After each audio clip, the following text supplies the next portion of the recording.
I represent the Belarusian Association of Journalists, but I'm not a journalist, I'm a lawyer. All our journalists are at war now. The topic of my presentation was proposed by the organizers. I agreed, and then I began thinking about what fight and what kind of war. Media fight in Belarus currently is a part of fight of protesting society. And this war is the war of state repressive machine against the truth. And this truth is not a matter of work of the media. It is a matter of this truth belongs to the whole protesting society. I hope I could describe the situation with media in Belarus. My country is sometimes called the reservation of socialism, and there is evidence of this in its media sphere. The nationalization and privatization of the media have not yet taken place in the country. The state system of Soviet-style propaganda has been preserved, which is designed to spread state ideology. It is the job of the Ministry of Information, whose sweeping powers include the authority to shut down media outlets, to ensure that few alternatives to the state propaganda can be heard. The media sphere in Belarus can be divided into two sectors, state-run and independent. Media outlets in the independent camp are either privately owned or funded from abroad. The division into two sectors has given rise to two unions representing media workers, the pro-government Belarusian Union of Journalists and the Belarusian Association of Journalists, my organization, BAJ. All Belarus-based TV channels are state-controlled. The only TV channel that offers an alternative point of view is the Belarusian language satellite channel Belsat, which is based in Poland.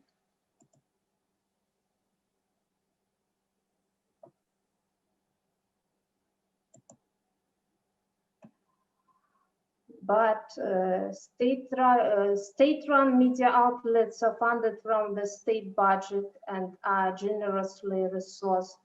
However, this does not necessarily translate into a bigger audience. Online, where private media could operate relatively freely, they have achieved a significantly greater reach than their government counterparts. This has been boosted by the steady growth of internet access in Belarus, about 80% of the population by 2020, and by the process of generation change. We have now reached the point where the internet generation has replaced the TV generation. You can see the results of answering to the question of opinion poll. From which sources do you usually receive news on the events in the country and in the world? And most Belarusians in 2019 usually use the internet to receive news, news websites and social networks. Totally about 80% of Belarusians. The 2020 presidential election campaign has clearly demonstrated the extent to which Belarusians have lost faith in Lukashenko and are ready for change. This year, media freedom has deteriorated dramatically as the authority launched a violent crackdown in a bid to discourage journalists from reporting on election-related protests. There are figures, unprecedented figures of violations of journalists' rights in Belarus in last year. About 500 arrests, about 100 short jail terms for journalists. 4 newspapers had to suspend publishing. 50 news websites were blocked for access from Belarus, and a huge amount of fines for imposed on journalists for doing their job.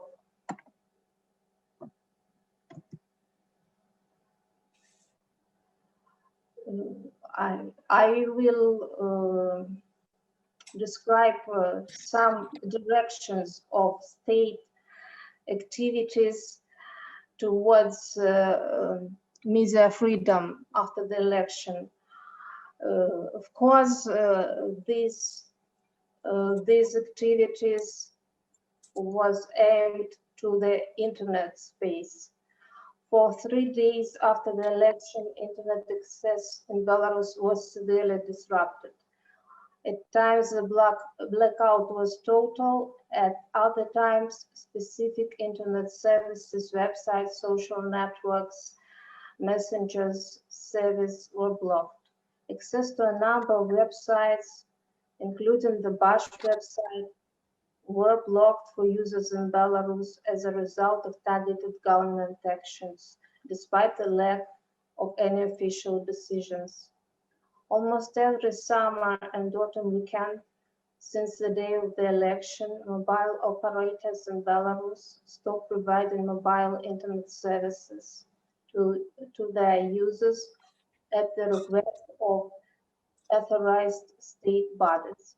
Weekends were usually the time of protests in summer and autumn of 2020.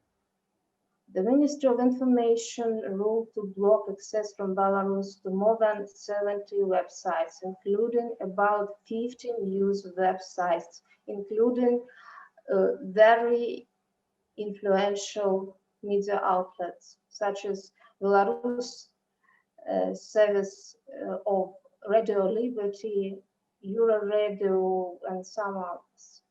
The most popular news website to buy was shut down as an online media outlet. It means that its staff members lost a status of journalists, and media law do not protect them while covering protests, for example. There are many cases of violence against journalists. 62 journalists reported that they were subject to violence, including some cases of torture. In Minsk, there were at least 3 cases of police using firearms against journalists, having resulted in injuries. You can see on the picture a moment when a special forces officer is deliberately shooting at the leg of Nasha Niva's journalist Natalia Lubnevskaya. She is making picture with a photo camera, wearing press vest.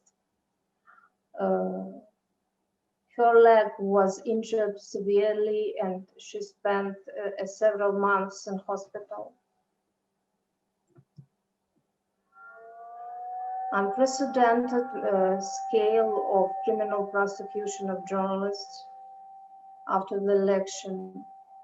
There are 15 media workers being under criminal charges, including 5 press club staff members and 10 bloggers.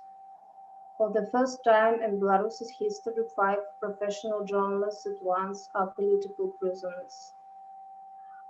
Sergei Gordievich, a reporter from the independent regional news website, is charged with insulting the president of the Republic of Belarus, is being under house arrest.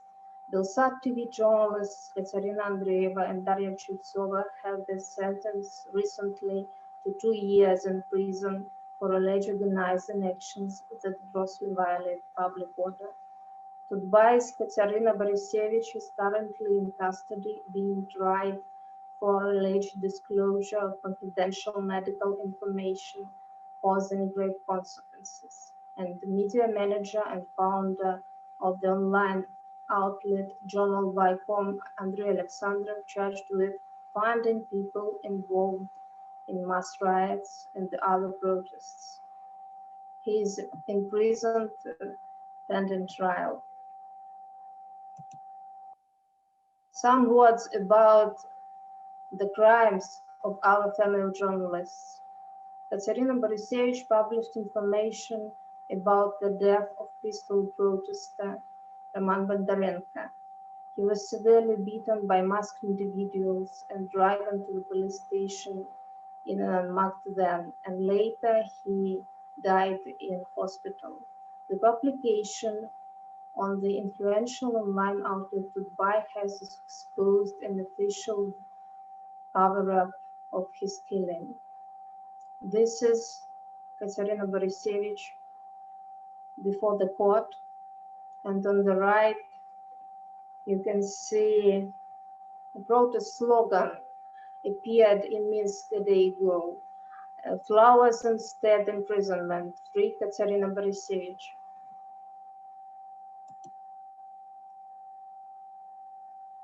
Our girls, Katerina Andreeva and Daria Chultsova, conducted live broadcasting of the violent dispersal of peaceful protesters, paying tribute to Roman Bondarenko mentioned above, in the neighborhood where he had resided. They were arrested, placed in detention, and recently they have been sentenced to 2 years of imprisonment. On the right, there is an image on the Embassy of Poland in Brussels.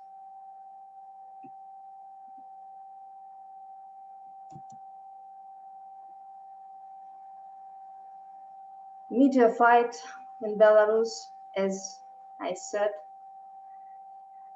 is a part of fight of protesting society, and journalists are supported by the society, by ordinary people, by their colleagues, by foreign colleagues, by international community, and there are some examples of solidarity in the society. On the left, there is a graffiti in one of the neighborhoods in Minsk dedicated to free press.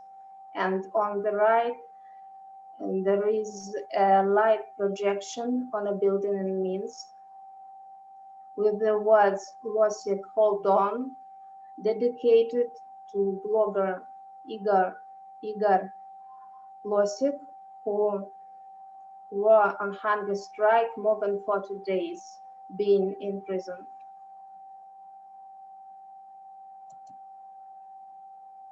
And attack on BAJ that was mentioned by Darina some days ago.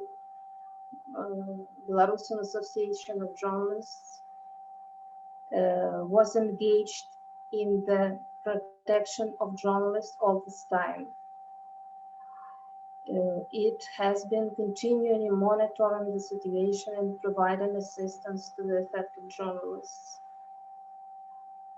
On 16th February 2021, the police searched apartments of BAJ chairman Andrei Vostunets, 2 deputy chairs, and 6 more BAJ members in different cities in the investigation of a criminal case over organizing and preparing activities that grossly violate public order or actively participated in them.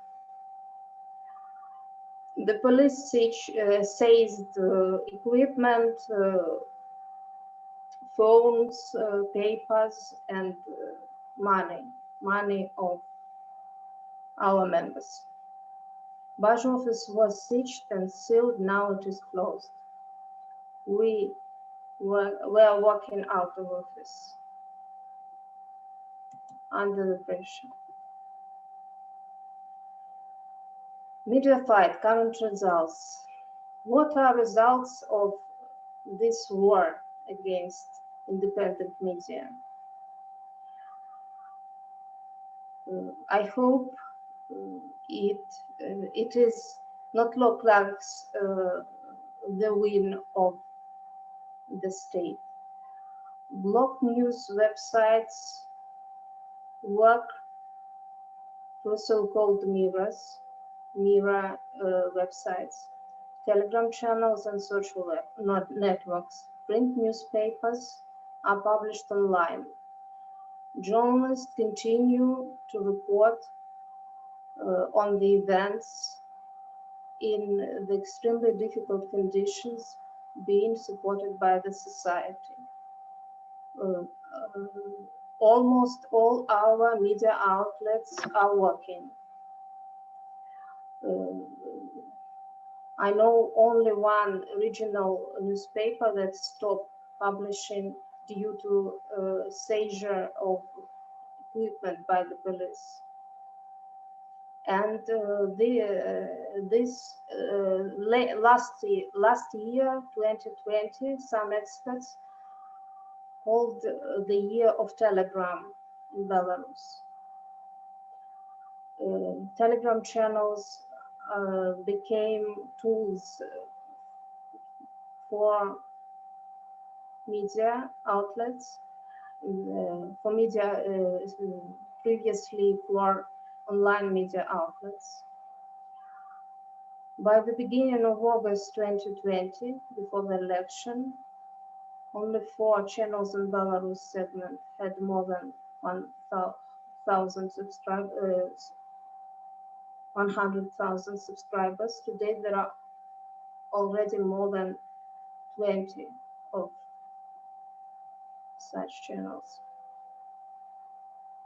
And the most popular Belarusian Telegram channel, Next Alive, became for a certain period the most popular Russian language channel.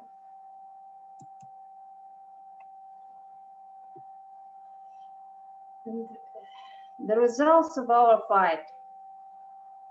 You can see the results of opinion poll conducted by Chatham House and released in the early February 2021. People answered the question, to what extent do you trust or distrust the institution listed below? And at the first position, there is independent media. The dominant Orthodox Church is at the second position. The Belarusian society trusts independent media. And state-run media are at the ultimate position. The lower is only the Central Election Commission that declared the victory of Lukashenko.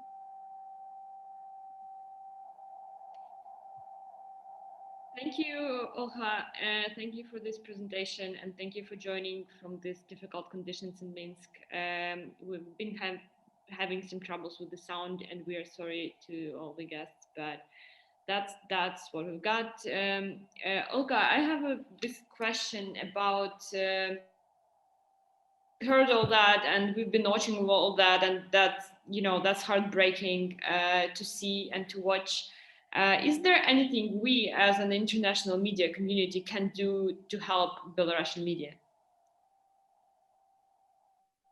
Well, I think not to keep silent about this. The decision makers must know about this. Your governments must know about this. International community must know about this. Journalists, we feel support of foreign journalists, but it is important that not only journalists, but decision makers in your countries know about these problems and try to change the situation. May I ask a question? Can foreign journalists cross the border now and enter to Belarus and work there as a journalist? It is a question. It is a question. You must have an accreditation of foreign ministry to work in Belarus under the law. And on 2nd October, all foreign journalists who were in Belarus was deprived of their accreditation due to adoption of new document for accreditation. And now, and all journalists became out of law. And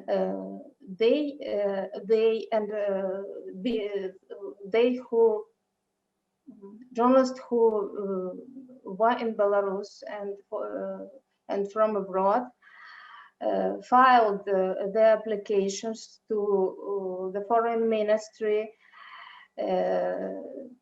in accordance with new document, new provision, but our foreign ministry have not considered these applications. About 100 of journalists obtained the accreditation, but they mostly from Russia. Russia. Our foreign ministry explained this due to COVID-19 circumstances. But it is not true, and this trick they used before the election. Then about 100 of application did not be considered at all, without answers, any answers. So, Gergely, it's safe to say you can cross the border, but you better not. Yeah, I understand. Yeah, but just if we can't, so if we are not there, we can't really